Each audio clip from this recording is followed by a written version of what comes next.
Hey, what's going on, guys? So, as I promised in the last video, here is the final video on the world chronology. So, I'm going to be moving pretty quickly through this.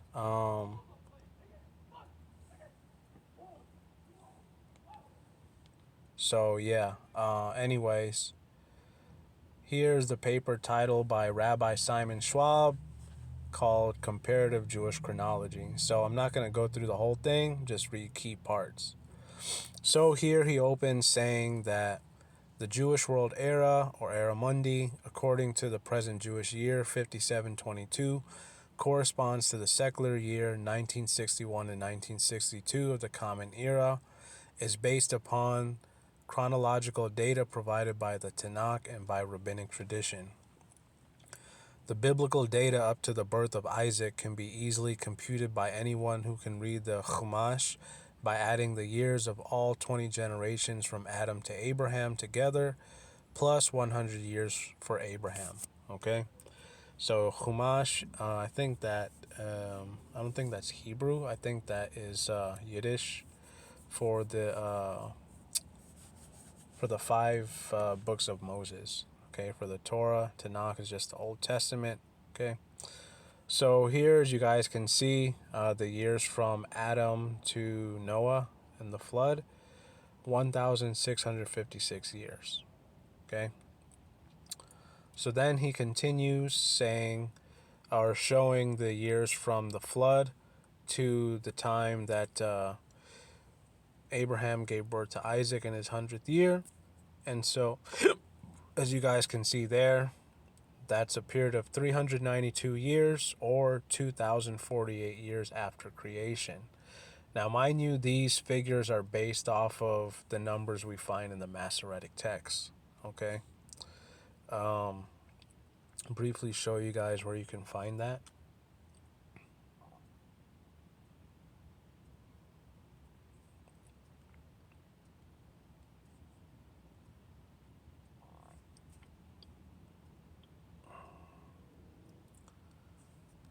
So to track the years from Adam to the flood, you simply read through Genesis 5. And then to get the years from the flood to Abraham, okay, you start here in chapter 11, verse 10, read all the way down. And then, you pretty much get up to the part of the story of Abraham where he gives birth to Isaac a few chapters later. All right. So continuing further, um, Schwab says, according to tradition, Seder Olam Rabbah 3, the exodus from Egypt took place 400 years later, that is, in the year 2448 after creation. According to Kings 1, chapter 6, verse 1, the building of the first temple was begun 480 years after the exodus, that is, 2928 years after creation. The Talmud stipulates the periods of the first and second temples to have lasted 410 and 420 years respectively, interrupted by 70 years of the Babylonian exile. All this leads up to the simple computation as follows. Okay, so he shows you here that the second temple would be destroyed 3,828 years from creation. Okay, so that's right here. So these calculations, while basically correct, are at slight variance with our present-day Jewish calendar system. It would lead too far afield to discuss this intricate problem at length here, but attention is being called to the excellent book, quote, Talmudic and Rabbinical Chronology, end quote, by the late Edgar Frank, which should become required reading for anyone evincing more than a casual interest in this subject. Frank has clearly demonstrated that the persistent discrepancy of 2 years between our present-day Jewish calendar and most of the Talmudic rabbinic sources is due to the fact that our calendar follows the method known as, and then there's Hebrew, which I can't read, while Seder Olam and the Talmud follow a different calendrical method. The final outcome of both methods is identical and allows for no further discrepancies.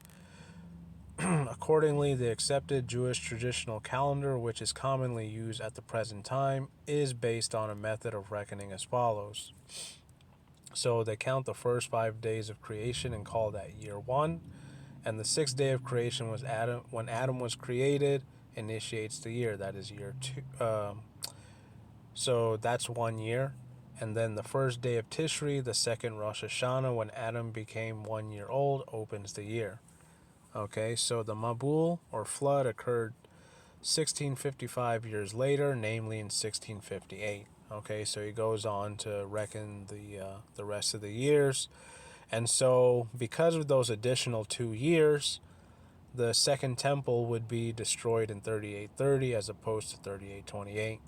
And as he explained clearly, this is due to the fact that the modern day Jewish calendar is based off of the reckoning of the rabbinic traditions.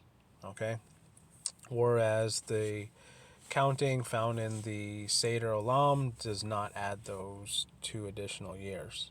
Okay, so that's basically all he's saying with that. Now the meat and bones of this here. Okay, as you could see,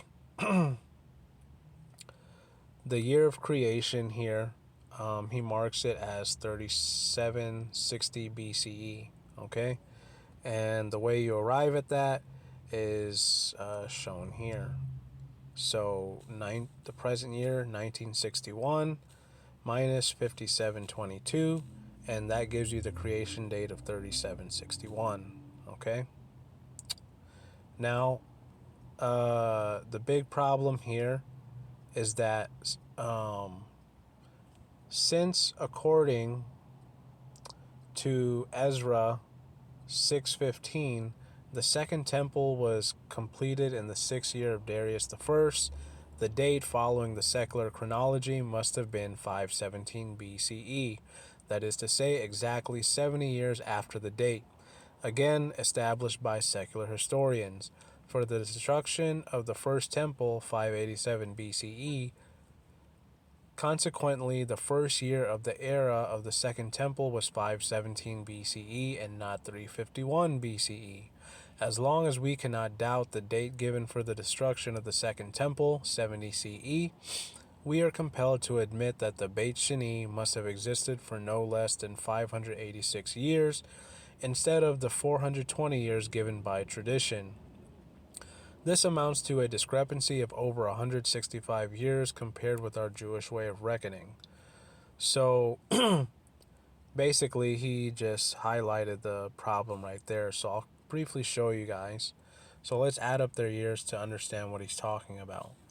So we add the 2 years, or excuse me, 1656, and then the 392, and then the 400 years, and then 480 years, okay, and then from there 410 years plus 70 years, okay.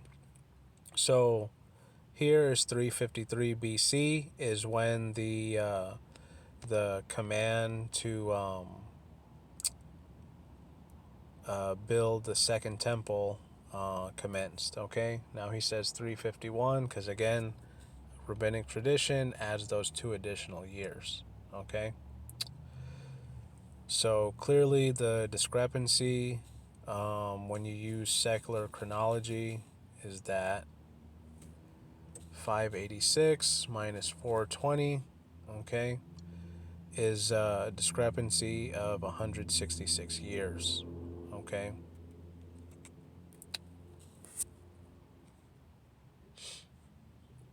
so remember that 420 is counting from the 6th year of Darius to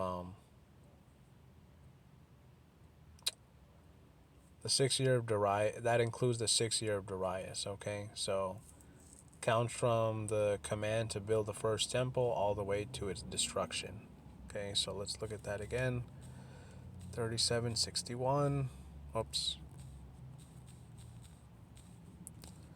plus the 2 years, 1656, 392, 400, 480, 410, 70, and then 420. Okay, so that gives you the year that the temple was destroyed. Okay, all right. Anyways, going further along, he goes on to say, talk more about the discrepancy and give like solutions that other people tried to put forward. Um, but in the end, what he ends up proposing is here is, in short, I won't read the whole thing, but you know, uh, that the sages, covered up a certain historic period and purposely eliminated and suppressed all records and other material pertaining thereto. And, he clearly says that it would be for some unknown reason. So he's speculating, okay? But what he ends up saying is that they were simply following the command given to Daniel by the archangel Gabriel to seal up the vision that he had seen, okay? But otherwise, the vexing problem, you know, that is before the Jews during this time, is that they're left with one of two choices. Either one, they faithfully put their trust in their sages and their inspired teachers of Torah who have arrived at the absolute truth, and consequently to reject categorically and absolutely the right of any secular scientist, even the most objective in his field, to contradict our convictions. In this case, it would mean that we would have to declare that those 165 years which our tradition has ignored are, in fact, non-existent and have been conjectured by secular historians out of the clear blue sky. According to this method of reasoning, it would follow that all the historical developments reported in connection with the timetable of ancient history referring to that period are not history but fiction and based on misinterpretation and misleading evidence. And then choice 2 would be, we might accept the unanimous opinion of secular historians as coming as close to the objective truth as that is possible, but make an ingenious attempt to interpret the biblical data and to treat the traditional rabbinic chronology as mere agadic homily, which may lend itself to symbolic or allegorical evaluation. He goes on further saying, this dilemma is most unfortunate, for it would appear that the only course to take would be either to, quote, correct, end quote, secular ancient history by 165 years, which we would then have to call, quote, fictitious, end quote, or else to declare that our traditional calendar is based not on historical calculations, but on agadic pronouncements. Even centuries ago in his Meor and Naim, Azariah de Rossi, a controversial figure in the annals of our people, criticized the puzzling texts of Seder Olam and of the Talmud, much to the righteous indignation of contemporary and later rabbinic scholars. Okay, so right there, he's admitting that, hey, there is this discrepancy, and the Talmudic and rabbinic traditions aren't lining up with real history. So let's see what he ends up doing in the end. Here is the close of his paper.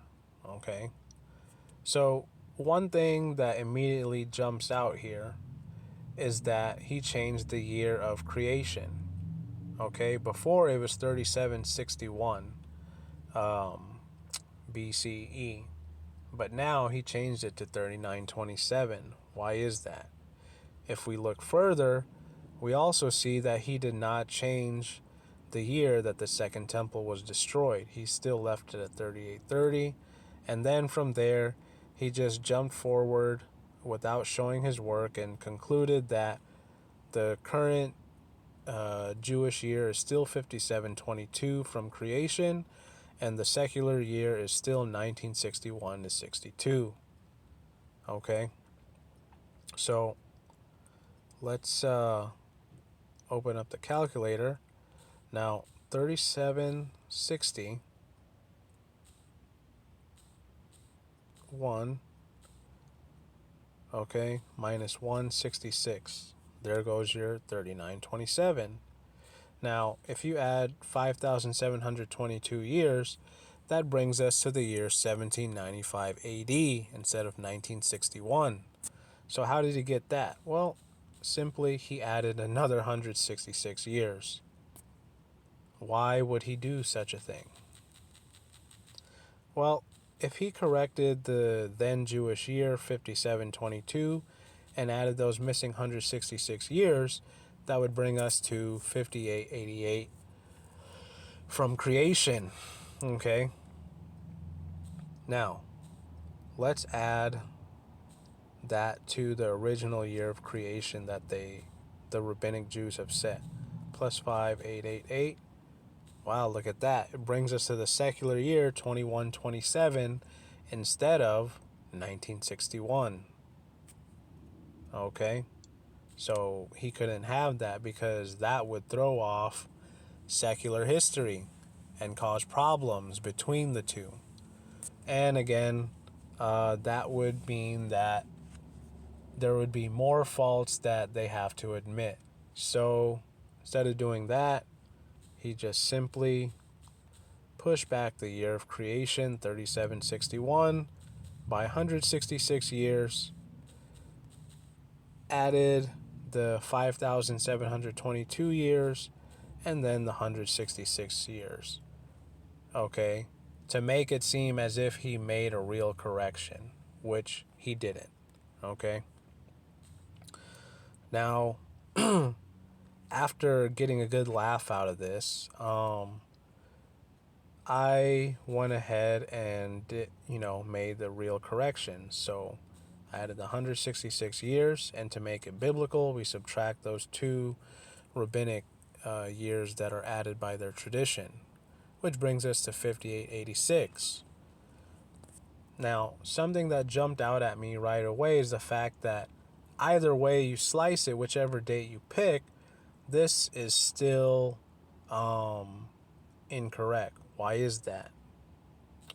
Let me open up my other chart over here. Now, as you guys can see, I tracked all of the years from the time that God created the world, all right, on down to the, I should put it here, the final judgment, okay?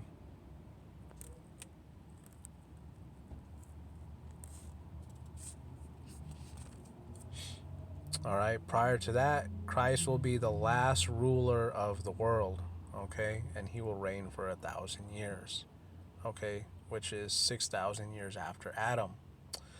And then before he returns, the Antichrist will rule for the last 3.5 years of the world, okay? Now,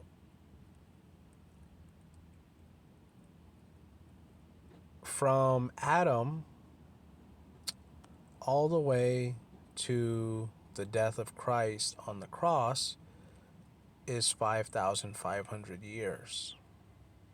Okay, that occurred in the 15th year of Tiberius Caesar. Okay? 5,500 years after the world was created, in the 202nd Olympiad, 780 years after Rome was built in 30 AD. Okay? Now, this is the list of the emperors who followed Tiberius, okay, of the Romans.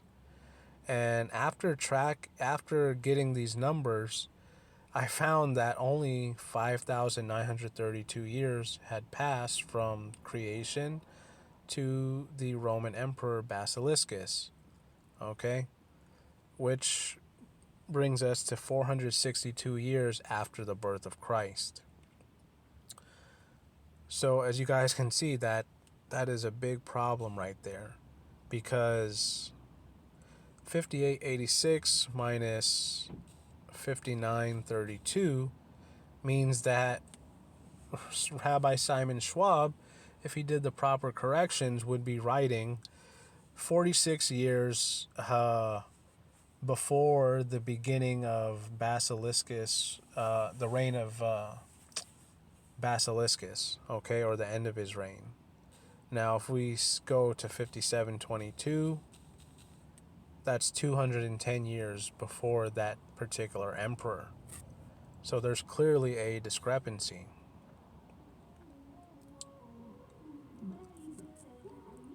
And another discrepancy I'd like to point out here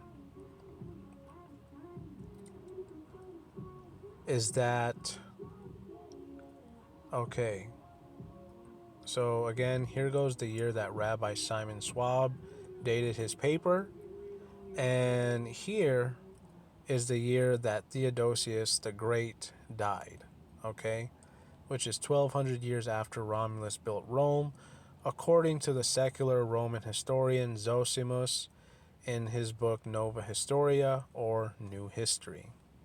Okay, now to be sure that these numbers lined up correctly, I needed to know what year Rome was built. And according to Jerome and Eusebius, and also Dionysius of Halicarnassus, they all state that Rome was built in the 7th Olympiad. Now, how did I get the date 4720 and for the founding of Rome, and 4692 for the year that the first Olympiad began? Well, simply put, in the same writings of Eusebius and Jerome, they stated, and also in the writings of Josephus and in his Antiquity of the Jews, they stated that Augustus Caesar began his reign in the 184th Olympiad. Okay, now, seeing that Christ was born in the during the later reign of Augustus Caesar, all I needed to do was simply count backwards, okay? Because according to ancient sources, Augustus Caesar ruled for about 57 years, and Christ died in the 15th year of Tiberius, okay? Let me move this thing out the way, as I put right here. Okay, so let me show those calculations real quick. So, again, Christ died also in the 202nd Olympiad, and Augustus Caesar, began his reign in the 184th, so that's a difference of 18 Olympiads. Now, one Olympiad equals 4 years, so 18 of those times 4 is a difference of 72 years, okay?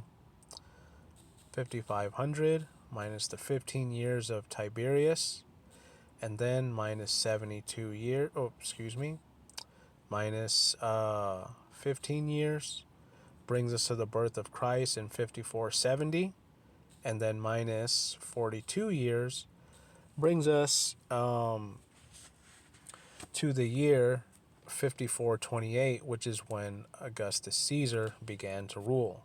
Now, 184 Olympiads times 4 years is 736.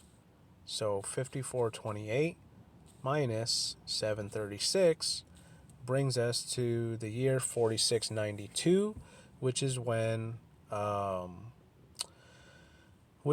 first Olympiad began. Okay? Now, Rome was built in the 7th Olympiad, or 28 years later. So 4692 plus 28, 4720. Okay? As far as the Anno Domini timeline is concerned, that occurred in the year 750 BC. So again, Zosimus tells us that Theodosius the Great died 1200 years after Rome was founded. That is 450 AD. Now, to make sure those numbers lined up, I had to refer to the end of the first book of Livy, the Roman historian who wrote the history of Rome. He tells us that from Romulus to the last king of the Romans were 244 years. Okay, so here's 4720, and then we add 244 years. So from Romulus to the beginning of the Roman Republic are 244 years, which happened in the year 4964. So we subtract this from the year 5428, and that means from the beginning of the Republic to the death of Julius Caesar, when Augustus came into power, is 464 years. Okay? So let's add these numbers again. 4720 plus 244 plus 464. So that means there are 492 years. Okay? 5920. Let's do the BC years, or Anno Domini years. Okay, Rome is founded 750 BC plus 244. Okay, that brings us to the beginning of the Republic in 506 BC plus 464. Julius Caesar dies in 42 BC and plus 492 years. The numbers, as you guys can see, come back clean. All right. Now, with that out of the way, this pretty much showed me here, like, okay, well, the numbers add up, and the sources are correct. And yeah, definitely, the year that Rabbi Simon Schwab was writing in was incorrect. So again, 5886 minus 5920, that's a difference of 34 years. So when we add those 34 years to give the correct time, now from there we know that 2021 minus 1961 is a difference of 60 years. So 5920 plus 60 brings us to 5980. Okay? So when I saw this, I thought, interesting.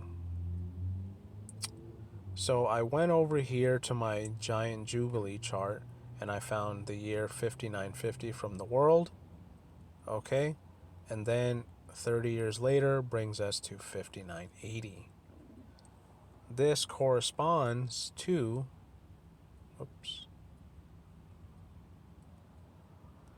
the second year of the Shemitah.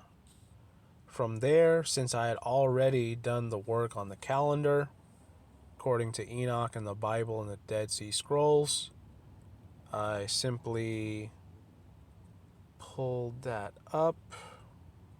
Where is it?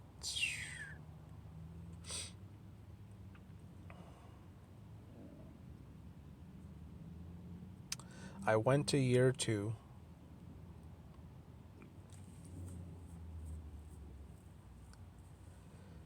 And two things stuck out at me. So this is the wrong year. So I knew this couldn't be the right one because it's for 2017 to 2018. And on top of that, when I checked the last time that the full moon was sighted, I also saw it did not correspond to year 2 of the Shemitah cycle. When I did look, when I instead turned to year 6,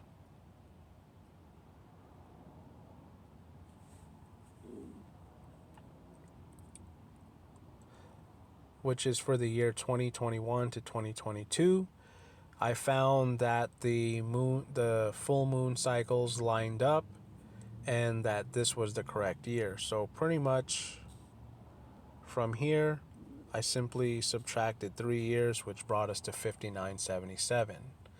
And me not wanting to just simply leave it there, I also decided to do some more digging and research. Oops.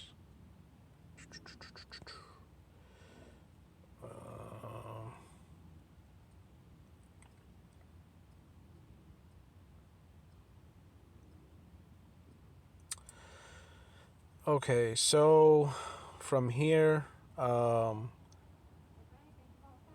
there's this documentary here called the World One Program. Oh man, these ads. Anyways, you guys can look at this, but pretty much this was a study done around in 1973 where these group of MIT scientists from who were commissioned by the Club of Rome to basically come up with this very complex and long study, which concluded that if the people during this time did not change their habits, then by the time 2040 hit, you know, there would be huge pollution, low quality of health, and near zero population, and almost no natural resources to speak of. Okay? Now, you can also follow here on this Limits to Growth. It's a 2-part series. This is part 1, and as you guys can see, part 2 is just below it. Okay? So you guys can watch that more on your free time. But there were pretty much, this was like a, follow-up study done to see, like, okay, where were the predictions around then? And then if you actually type in Limits to Growth book, okay, there's more details on it. This was a follow-up study, okay? And then there's also another one titled Beyond Beyond the Limits to Growth here. So that came out in 92. Okay, there's a follow-up study done. And then also, if we go back to the Limits to Growth,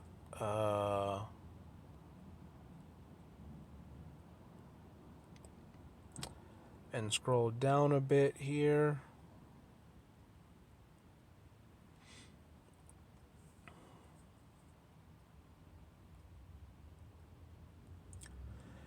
This link here, advisory.kpmg.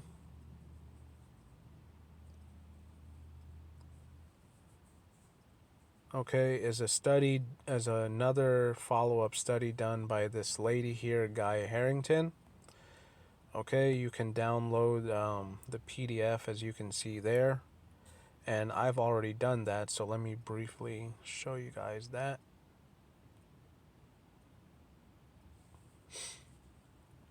Okay.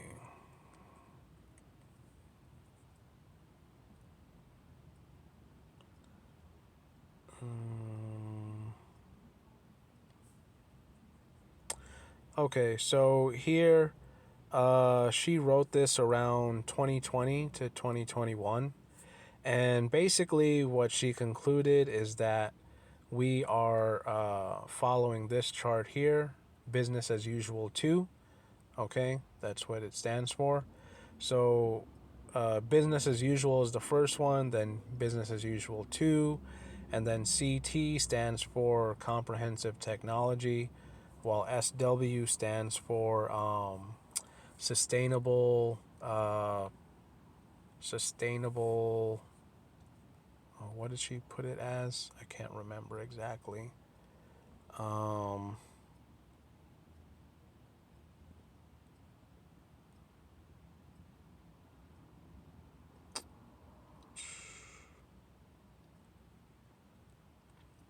Oh, stabilized world. That's what it is. Okay, stabilized world. Okay, and then CT is comprehensive technology. Okay. So you guys can read this paper in detail on your own. But pretty much at the end of the conclusion, she said that after doing a follow up study, she said that, we're not near the end like the original one predicted. However, we are a little bit farther along. And if we don't do anything, it won't be the end of society as we know it. However, if we don't make any changes, then, well, the window of opportunity is closing fast to do anything about it. So that was pretty much the conclusion of this paper and the follow-up study. I think there were prior ones done around 2005, but again, you guys can look at that more on your own. Just wanted to show you that. So, with that being said, I thought it was pretty interesting because, it's pretty simple. From the second coming of Christ in the year 6000 or the 120th Jubilee, that's a difference of 23 years or a time span of 23. Now, 5977 plus 16 years brings us to 5993 after creation, or the final 7 years of the world, which is Daniel's 70th week. So plus 3.5 brings us to the beginning of the Great Tribulation, plus another 3.5 years brings us to the return of Christ. Now, on the Anno Domini timeline, 16 years brings us to 2037, plus 3.5, 2040, plus 3.5, Okay, Christ will return in 2044. Now, what is interesting about this is that this scenario given by the World One program and the Limits to Growth study corresponds just pretty much exactly with what we read in the book of Revelation. So, starting, I believe, in chapter 6, okay, we can see that after the 4 beasts and the 24 elders are introduced and the writing to the 7 churches are finished, we see that we see the Lamb. He's the only one who can open the 7 seals on the scroll. Now, these 7 seals represent the final 7 years for the world and nothing else. Now, if we look closely in Revelation 6, the first 4 seals correspond with the 4 beasts and the 4 horsemen. Okay? So in the first seal, we have the rider on the white horse. That is the Antichrist, because he comes with a bow which has no arrow strung on it, meaning he is coming with terms of peace. Okay? Christ also comes back on a white horse. Okay? So this is the Antichrist here, clearly. And the second seal, you have the red horse. Okay, wars are started. Third seal is famine, the rider on the black horse. So natural resources are low and prices go up. The fourth seal is the rider on the pale horse, which is death, and death and Hades follow him. And, this is the time of the Great Tribulation. Okay, and we know that because the 5th seal literally says the martyrs. Okay, and then you have the 6th seal. There are these terrors that are, brought upon the unbelievers, and they know that the coming of Christ is near. Okay, so again, the first seal corresponds to 2037. The second seal is 2038. The third seal is 2039. And then the fourth seal is 2040. Okay, followed by the fifth, 2041. 2042 is this. Hold on. So 2037 is the first. 2038 is the second. 2039 is the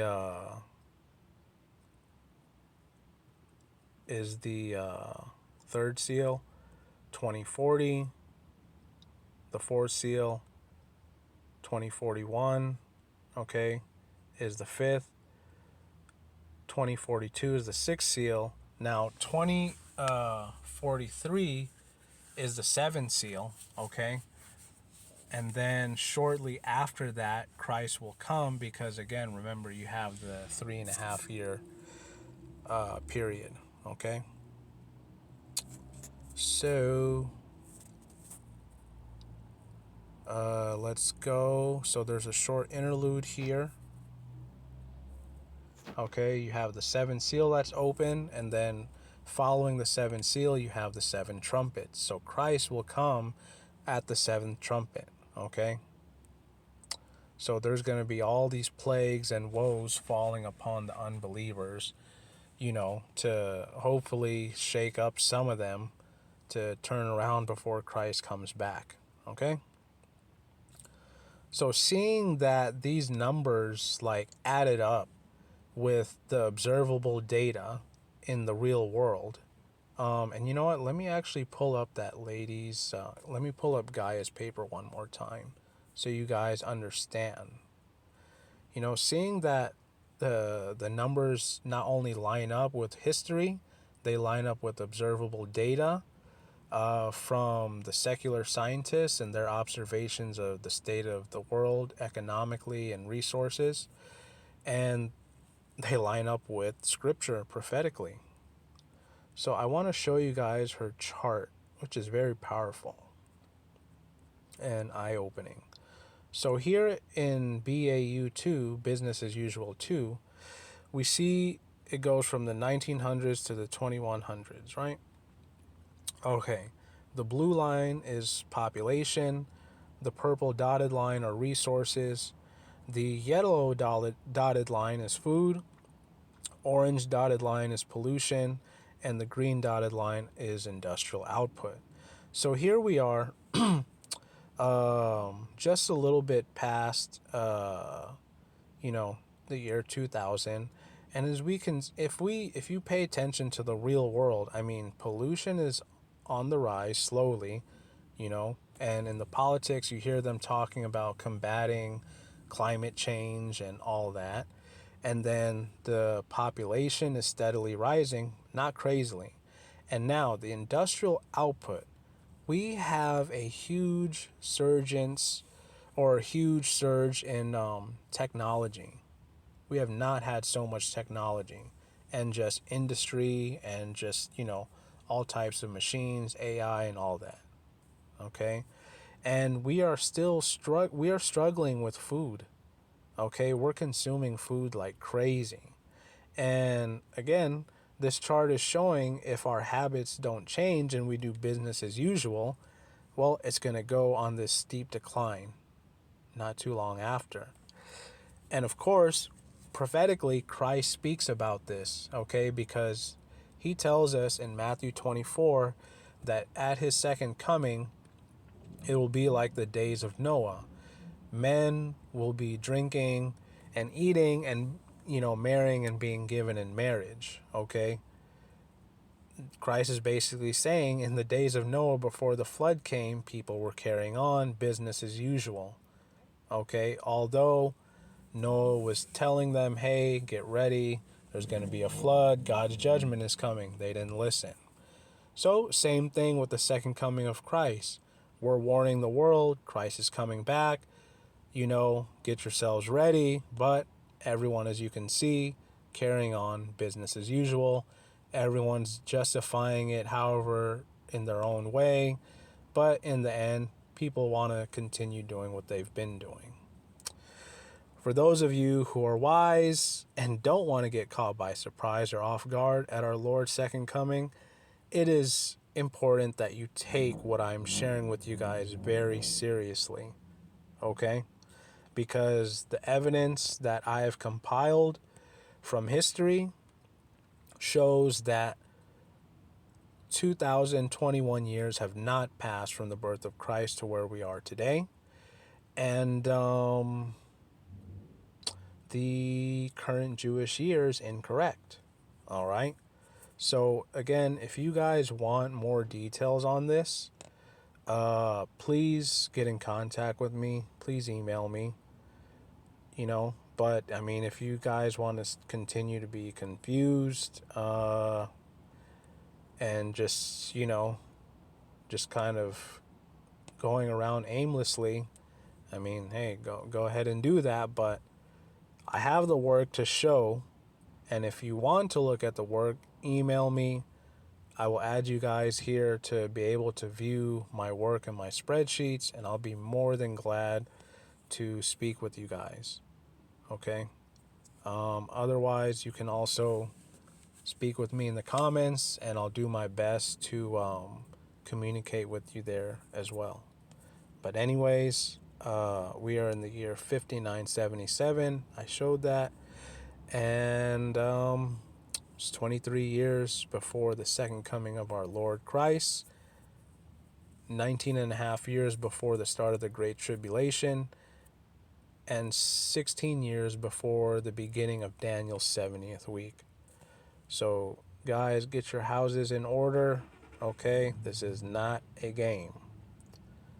Okay, look at all these rulers. I've accounted for every single one I could get my hands on. Okay? We have not passed the year 6000. We have not even passed final judgment. Just look at the Euphrates River. That needs to be completely dry, and the kings of the east have to cross it. Those things have not happened, nor has the third temple been built. It's still being talked about being built. That's how we know. Christ has not come yet. So don't believe anyone else who tries to say otherwise. And Christ will come back after the Great Tribulation. Okay? The Great Tribulation is meant for the believers. It's meant to happen to the believers, not the unbelievers. Okay? So, again, prepare yourselves. Okay? If you don't want to be caught off guard, take what I'm sharing with you guys dead serious. Okay? It's not a game at all.